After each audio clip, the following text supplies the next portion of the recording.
hari ini kita tahap evaluasi ya, setelah kemarin kita melaksanakan kegiatan ngantor di Kecamatan Esu 1 dan di berbagai kelurahan yang ada di Kecamatan Esu 1. Nah, hari ini, hari Senin, kita langsung mengevaluasi apa-apa yang sudah dilaporkan oleh warga, sampai mana realisasinya dan apa yang menjadi kendalanya. Satu persatu tadi kita kupas.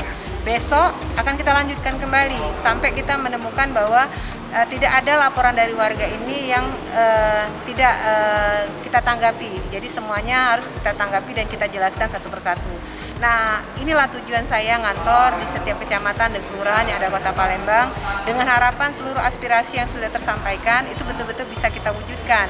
Walaupun mungkin tidak bisa sampai 100% ya, karena ini juga terkait masalah anggaran, tapi harapan kita 70-80%, apa-apa yang sudah disampaikan oleh warga itu betul-betul bisa kita wujudkan. Minimal bisa kita informasikan. Inilah yang bisa kita